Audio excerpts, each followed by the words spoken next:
is in my shirt. Just my boobs. Hey guys, so it is Saturday and it is Lauren here, and our two topics this week are interesting. They are a bit different, and I think a lot of people have kind of thought about these, but they're weird in the way that they're worded, I guess.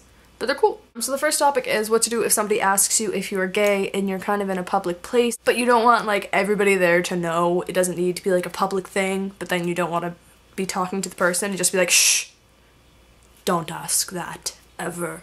And the other one is what to do if your heart is more, your mind is more lesbian than your heart. I really don't know what that one means. I am going to talk about that one, but the way I'm going to talk about it is I'm going to flip it and kind of talk about what to do if your heart is more lesbian than your mind. When I originally came out, I came out as bisexual. The very first person I came out to was my best friend Matt, and his response has always kind of stuck with me since then. I came out as bi to him, and he was kind of like, yeah, I knew. And then he said, are you sure you're bi? And I was kind of like, why wouldn't I be bi? I had said to him that I could see myself with a woman, but I thought that I would eventually end up with a man.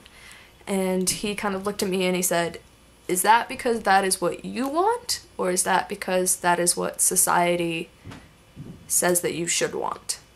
And that has kind of always stuck with me, and as soon as he said that, I was kind of like, a light bulb went off, and I was like, you're right. If I did that, it would be kind of just because that is the conventional family model of man, woman, and children, and that's ridiculous. I was younger then. I was 17, and yeah, ever since then I've kind of looked at things a different way, and he was great, and he actually, his response to me coming out was, me too. He's gay too, so we were gay and young, and we loved it.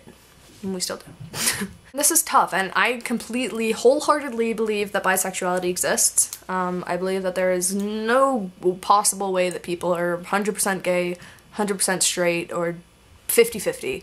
I think that there's people that fall in love with people's personalities, and that it doesn't matter what gender they are, it is completely dependent on who that person is as a person that attracts into them.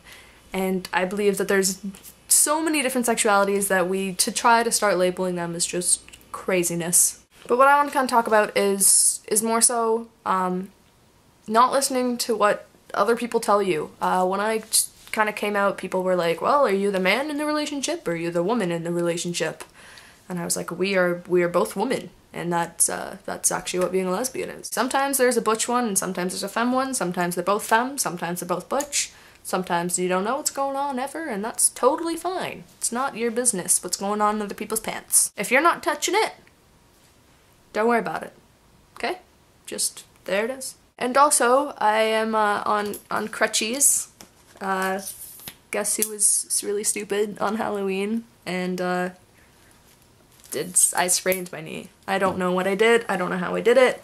I'm taking a cue from my mayor of my city, who I hate with a passion, and apparently if you do something in a drunken stupor, it's okay. That's what if I've learned one thing from Rob Ford, is that you can do anything as long as you are in a drunken stupor.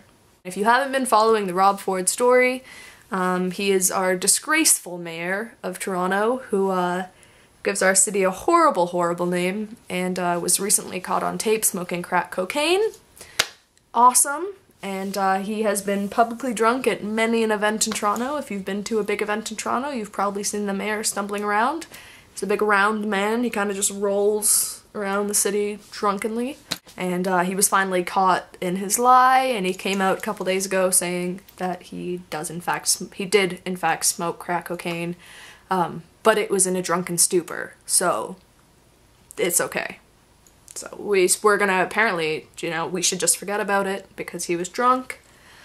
So that's the one thing I've learned from this man, is that if you were drunk, it's okay. Which obviously is not okay. If you can't remember why you did it, you're dumb.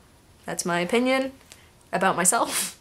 I don't know what I did to my knee, but it's pretty bad. So take a lesson from me and don't drink too much, and take care of yourself because you don't want to be on crutches. It really sucks.